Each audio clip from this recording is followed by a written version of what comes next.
بعض لوگوں سے یہ بات سنی گئی ہے، وہ یہ کہتے ہیں کہ جو خودکشی کرنے والے ہیں ان کی روح دنیا میں بھٹکتی ہے، گھومتی ہے، اور اسی طرح جو ایکسیڈنٹ سے مرتے ہیں یا زہر کھا کر مر جاتے ہیں یا پھر جو ہے پھانسی پہ مر جاتے ہیں لٹک کے، تو ان کی جو روح ہے یہ دنیا میں گھومتی ہے، بھٹکتی ہے۔ شریعت اس کے بارے میں کیا کہتی ہے؟ بعض لوگوں نے کہا کہ آپ اس کے بارے میں بتائیں، کیونکہ بہت سارے حضرات اسی بات کو لے کر پریشان ہو رہے ہیں اور مسئلے سے، صحیح بات سے ناواقفیت کی وجہ سے جو ہے وہ شریعت کا جو صحیح حکم ہے، صحیح بات ہے، وہ جان نہیں پاتے ہیں۔ بہرکیف میں جو بتاؤں گا مختصر بتاؤں گا، لیکن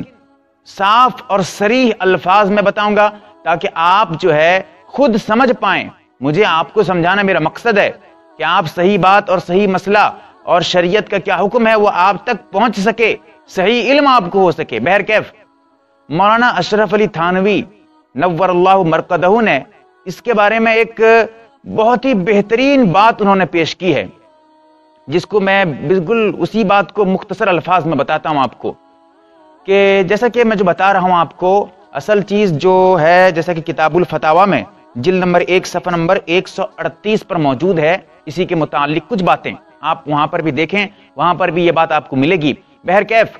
صحیح بات یہ ہے کہ یہ بات جو کہتے ہیں کہ خودکشی کرنے والی کی روح دنیا میں بھٹکتی ہے اور جو ایکسیڈنٹ سے مر جاتے ہیں یا پھر جو ہے کوئی زہر کھا کر مر جاتا ہے تو اس کی جو ہے روح دنیا میں گھومتی ہے، بھٹکتی ہے، یہ ساری باتیں بیکار اور محملات میں سے ہیں، ساری باتیں موضوع ہیں، شریعت سے ان باتوں کا کوئی تعلق نہیں۔ دیکھیں ابھی میں اپنی بات مکمل نہیں کیا ہوں، میں تو پہلے الفاظ میں جو ہے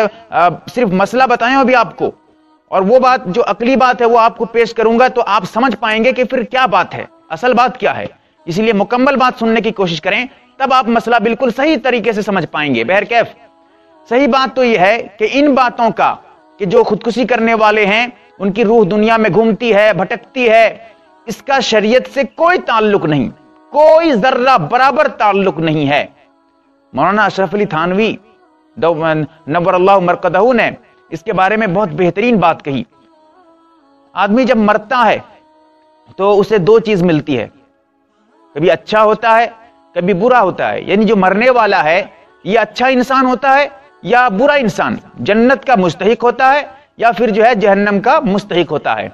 جب انسان دو طریقہ دیکھیں، یاد رکھیں، دو چیز ہے، جب کوئی مرتا ہے مرنے والا اچھا ہوگا یا برا ہوگا۔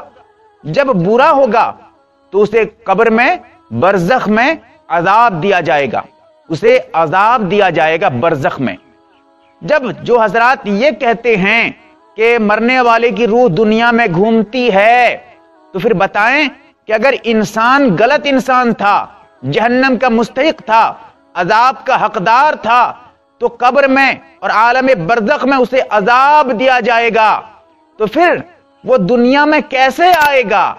اگر دنیا میں گھومنے کے لیے آ جائے گا، اس کی روح دنیا میں گھومے گی تو پھر عذاب کیسے دیا جائے گا اسے؟ جسم کو تو صرف جسم کو عذاب نہیں دیا جا سکتا،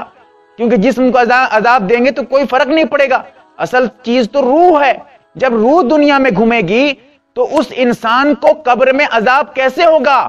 اور اگر وہاں فرشتے چھوڑیں گے بھی نہیں، دنیا میں گھومنے کے لیے فرشتے چھوڑیں گے بھی نہیں کہ تم جاؤ دنیا میں گھوم کے آ جاؤ، کیونکہ وہ تو عذاب کا مستحق ہے، اسے عذاب دیا جائے گا، فرشتے وہاں اسے پیٹیں گے، اس کی پٹائی ہوگی، تو دنیا میں کیسے آ سکتا ہے؟ تو جو غلط انسان تھا، جہنم کا مستحق تھا، وہ دنیا میں آ نہیں سکتا۔ رہا وہ مسئلہ جو اچھا انسان تھا، جو صحیح انسان تھا، وہ دنیا میں اگر آنا چاہے تو کیا بات ہے؟ دیکھیں یہاں پر بھی غور و فکر کرنے کی بات ہے۔ اگر مثال دے کر بتاؤں آپ کو، اگر آپ کو کسی اچھے سے محل میں لے کر رکھ دیا جائے، بالکل وہاں پر آپ جو ہے خوش ہوں اور آپ کو ہر طرح کی نعمت حاصل ہو، آپ کو وہاں پر سکون حاصل ہو، ایک جگہ وہاں پر آپ کو لے کر چھوڑ دیا گیا، اس جگہ پہ آپ پہنچ گئے۔ ایک جگہ وہ ہے جہاں پر کوئی سکون نہیں ہے، ماحول خراب ہے، غلط جگہ ہے، وہاں پر گندگی ہے اور بیکار جگہ ہے۔ اگر آپ کو کہا جائے کہ آپ اس اچھی جگہ کو چھوڑ کر اس گندگی والی جگہ کو، اس بیکار جگہ کو تم چلے جاؤ، آپ راضی ہوں گے؟ کبھی بھی راضی نہیں ہوں گے، کہیں گے میں تو اتنی آرام سے ہوں،